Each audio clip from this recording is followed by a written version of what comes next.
ఇగో మీ అందరికి ఒక ముచ్చట చెప్పాలనా. నిన్న మా గల్లీలా రెండు దావత్లు ఉండే.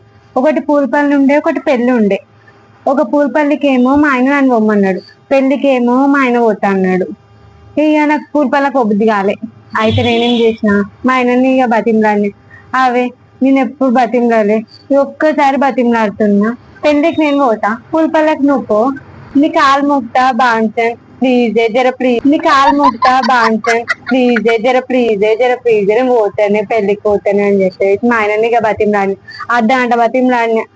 ఇక రాత్రికి నా బతిమలాడు చూసి ఆయన కనకరించి, సరే తీయే నువ్వు పెళ్లికి పో, నేను పూని పనులకు పోతా అన్నాడు. అబ్బా, మా ఆయన నా ఒప్పుకున్నాడు అయ్యా నన్ను పెళ్లికి అని చెప్పేసి మంచిగా ముస్తాబాయ్ కొత్త చీర కట్టుకొని పోయినా పెళ్లికి. పెళ్లికి పోయినాక ఆడేం చేసిరు తెలుసా, పప్పుచారు వంకాయ అన్నం పెట్టిరు, పప్పుచారు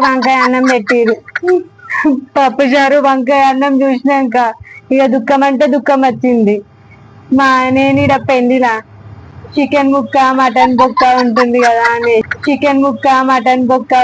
కదా అనేసి, నేను పెళ్లికి వస్తా అని చెప్పి మా ఆయనని అర్ధ గంట బతిమలాడి పెళ్లికి వస్తే ఈడ మాత్రం ముక్కనే పెట్టలేరు. అదే మా ఆయన దగ్గర పూలపల్లకి మంచిగా చికెన్ మటన్ పెట్టిరట్ట.